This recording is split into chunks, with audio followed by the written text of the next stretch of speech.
What's good, YouTube? It's your boy JusticeXFalls. We back at it again with another video, and today we are looking at we're doing something a little different. Normally I react to her previews, you know, but this time we're gonna react to her review. We're gonna do an IGN review. Now, IGN reviews have been infamous throughout the years because they've been accused of paying for reviews and, you know, and giving games unfair scores. They've been accused of, you know, their editors and their reviewers not fully finishing the game so that they shouldn't be using the reviews. So I wanted to just take my take on IGN reviews because I watch IGN reviews. I just never react to them. So now you get to see how I would react to a typical IGN review. Normally, this would have been a gameplay video because Bayonetta 3 is out now, but I did not buy it yet. I had some bills to pay, so I'm waiting for my next check to buy this and Modern Warfare 2. So expect videos for those soon. But let me stop talking. Without further ado, let's get into this Bayonetta 3 review. Oh, that was bars. All right, let's get into it. There's nothing this is a more low attractive video. than confidence, and Bayonetta 3 developer Platinum Games is well aware of it. Yeah, that's a little better. The way Bayonetta sachets about the screen, left hand cocked on her Look hip at that while wall. the other clutches her gun, Look to at that the sheer wall. bombastic nature of the game itself. Every part of Bayonetta 3 is unapologetically self-assured. Like the titular witch, Bayonetta 3 feels as if it doesn't much care how it's perceived because it knows its own worth as a game that offers fast and fluid gameplay, jaw-dropping spectacles, comedy, and camp in a way very few others do. Right. And it's hard to argue with that when it's true. Like If you're talking about Mr. Kamiya, he's going to deliver on those three things that she mentioned. That's a crazy image I posed on, but yeah, I made the mistake in my other video of saying that the game was like just inspired by Devil May Cry, even though it's made by the same, it's headed by the same maker, like Hideki Kamiya. So my apologies for that. But now we've corrected it in this video. But I'm pretty sure y'all won't forget to remind me on the other video. Predecessors, Bayonetta 3 is spectacular in the truest sense of the word. Though the game's core gameplay is familiar, it ups the stakes, sending players on a multi-dimensional journey across time to save the world. If that's not enough, this venture also comes with full-scale kaiju battles, Love exhilarating it. chase sequences, a new sword-wielding character who is wildly fun to play as, and a series of 2D stealth-based This is good. This is gonna be like my favorite part of the game. Like just this side scroll. I love like little side scroll, like these 2.5D side scroller type games. I was playing one on PS5 when I did my G Cloud review. Anno Automata, something like that. I'm pretty sure one of y'all will correct me in the chat. That follow Jean as she infiltrates enemy headquarters. All this, paired with the qualities that made Bayonetta 2 so beloved, make for a can't-miss entry in the action games genre. 20 hours she put in. Review code to buy publisher. Bayonetta Okay, 3. I like that transparency, dude. Did they always do that? I didn't really see that in recent reviews. I like that transparency. How long she took to play it, who's reviewing it. Okay, they always show who's reviewing it, but how long she took to play it, what console she played it on, and where she got the code from. So I like that little level of transparency. Hopefully that's true, you know, because again, what I spoke about in the beginning, they always been accused of paying for reviews and all this other stuff. So it's good to see some level of transparency. Begins with a bit more breathing room than its predecessors, but just barely. After introducing the concept of a multiverse filled with other Bayonettas, other genres, and the gut-sinking feeling that everything we do has been done before, it dives headfirst into action-packed gameplay. As a supernatural storm overtakes New York City, Bayonetta is forced to take on the homunculi. It's always my city. It's always New York neither getting angel fucked up. nor demon, and are hellbent on eradicating not only our Bayonetta's universe, but every universe and every version of Bayonetta imaginable. Wow. Naturally, it falls upon Bayonetta to put a stop to these plans. Carrying over from the previous games are the basic kick, punch, and shoot abilities, which can be linked together to form complex and visually delightful combos, as well as both torture attacks and climaxes for over-the-top flourishes. Right. You gotta have the climaxes. Ads, bro. Come on, bro. You just getting in the groove.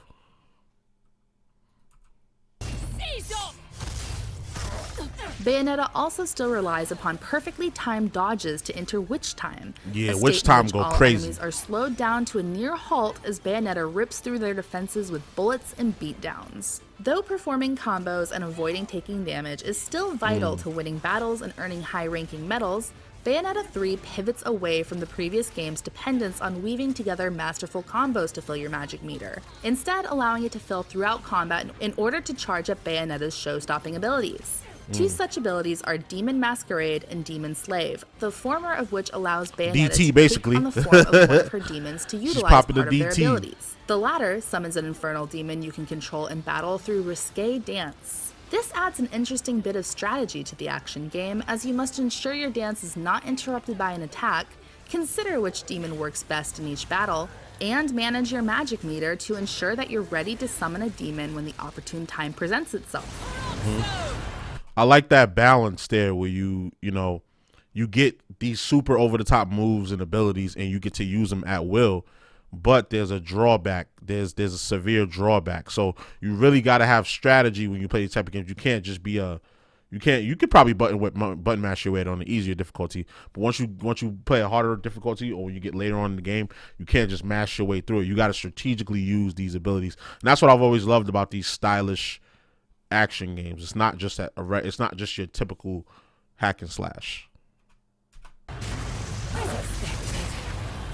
At times, controlling these demons can be a bit chaotic, particularly the game's new train demon, War Train Guan, which requires you to place down tracks while in battle before it emerges and dishes out massive damage. However, once you slow things down and get deliberate about your movements, they quickly become a blast to use. The same can also be said about combat as a whole. Though Bayonetta 3 accommodates button mashers, it is lightly punitive to such methods in a way that encourages growth. If you don't make the time to learn how to properly time your attacks, dodges, and use of abilities, the game's increasing difficulty will prove to be too much. See, of course, did I just say you can that? grind levels and invest in accessories, healing items, and items that grant you upgrades to your health and magic bars that will sustain your button mashing ways, but Bayonetta 3 gives you all the tools you need to learn and exceed the way it's intended, offering up visual cues that instruct you to interact with targets in unique ways and other helpful tools. However, this does not mean there's no room to incorporate your own style.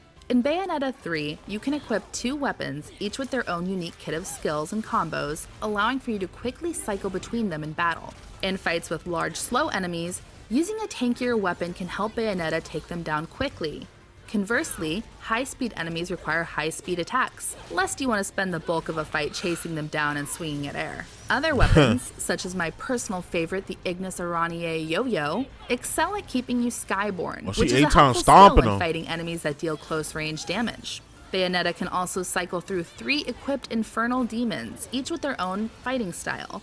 Though Malphus might have a fair bit of dexterity, monstrosities like Gamora are powerful yet slow. All this makes for a game that allows you to play how you want to play, which only adds to how powerful you feel while doing it, as well as the game's overall replayability. In addition to standard battles, Bayonetta 3 also boasts stunning cinematic showdowns that feature enemies of staggering proportions and culminate in jaw-dropping moments.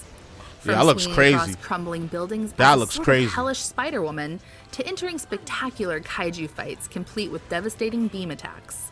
The game is unpredictable and relentlessly exciting. This is all made even better by the fact that Bayonetta 3 ensures that the player stays in control throughout most of these sequences, when they could have just as easily cast that interaction aside in favor of QuickTime events. This is definitely over the top. Many action games that feel as frenetic and fun as Bayonetta 3, or play with scale and framing to quite the same effect.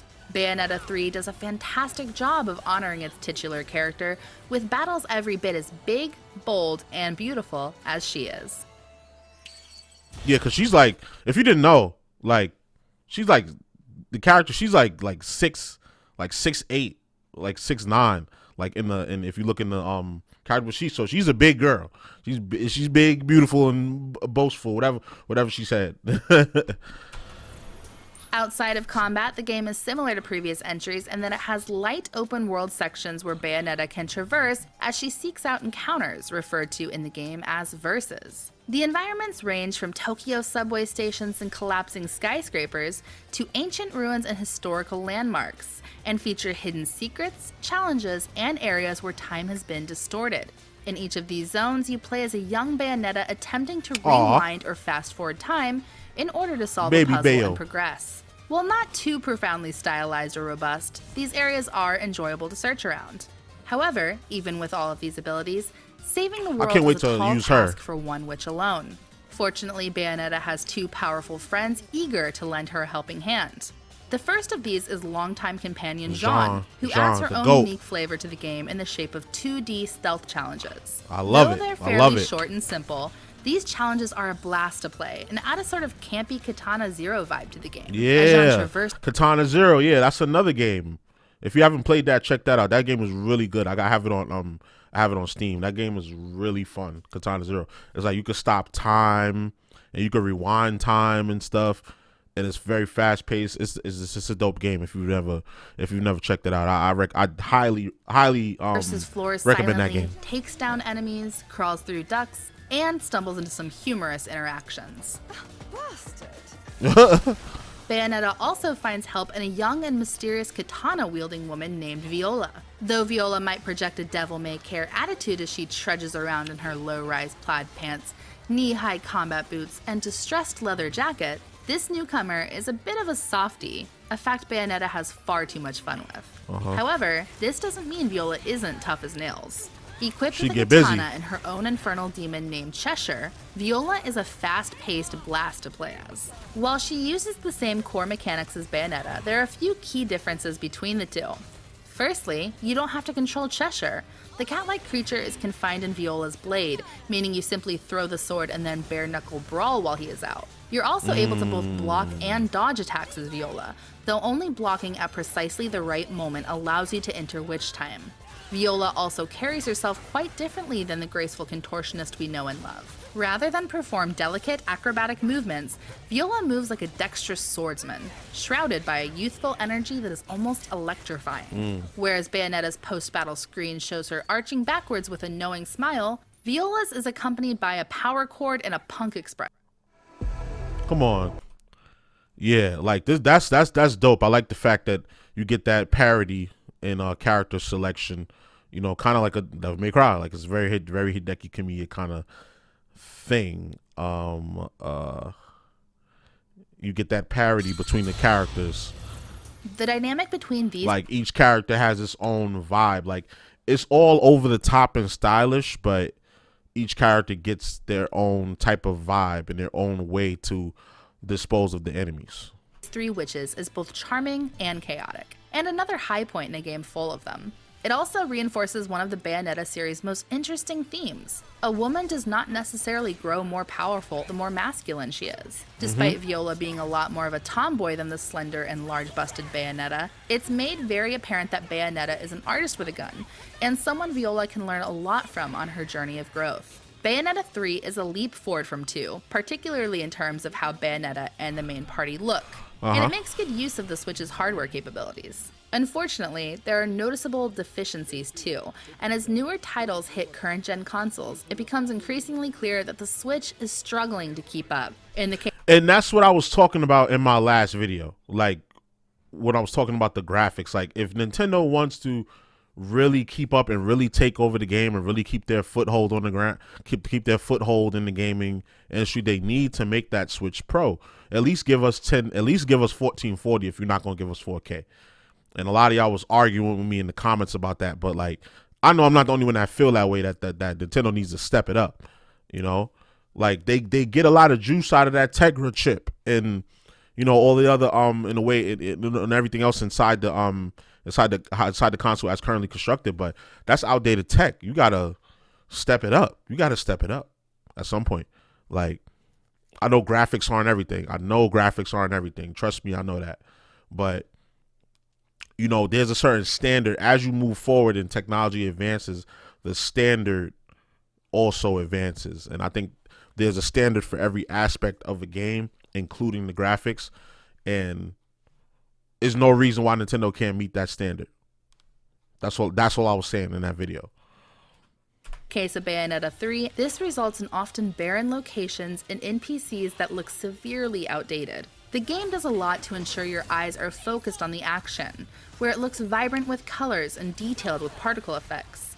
However, allow yourself to look at the background, and you'll be met with simple geometry, crude textures, and dull tones. Yeah, I could already see it. Based on my playthrough, this seems to be a trade-off that Platinum Games has made to ensure the game runs well, regardless of if players are using a Switch in handheld mode or docked. But it's one that comes at a very visible cost. Like if you look at Bayonetta 1, because they put Vanquish and Bayonetta 1 in a dual, like in a steel book, and they released it for like I think like $30 or $40. If you look at Bayonetta and Vanquish on the PS4 version of that, crazy. Like it adds a different layer and a different element, and it adds to me it adds another layer of immersion when the environments look more realistic along with the character models. Like Bayonetta on the PS4, I think it was the PS4 version. It's somewhere over here. I gotta look for it. Hold on. Let me show y'all what I'm talking about, so y'all don't think I'm talking out of my ass. So here it is. I found it. Here we go, right here. Bayonetta and Vanquish in a steelbook, and it comes on one disc. I think it was like $30 or $40, and the way these games look on the PS4 go crazy. And then the PS5, you put it on the PS5, like what? Like I feel like Nintendo's missing an opportunity here. Waiting. I mean, we know they're gonna do it eventually, but waiting to up the graphics and give us the Switch Pro that we want. Most of us want it. You know, more of us want it than not want it. Put it like that.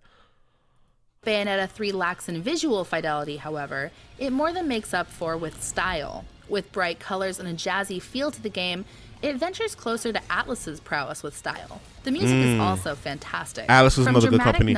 I was gonna say, speaking of Atlus, I was gonna say, what's that game?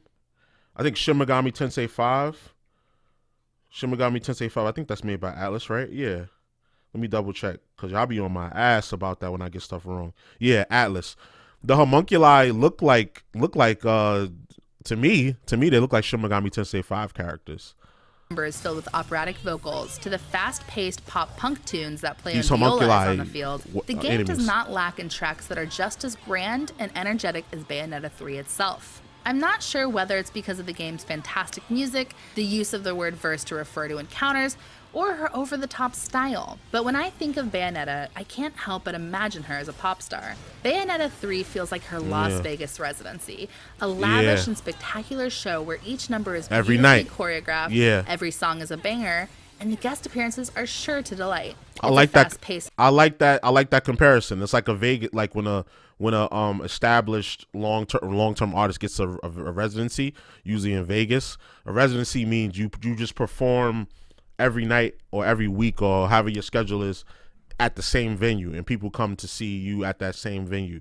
So, and you put on pretty much the same show every night. Well, you put on a different show every night, but it's like the format is kind of the same, but you just have different special guests each time. So that is a dope comparison. I like that.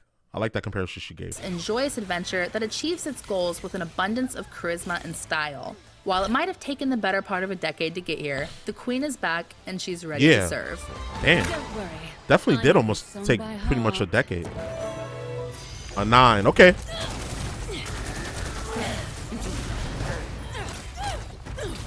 More transparency at the end, you know. They let us know who reviewed it, and and things of that nature. That's cool. So,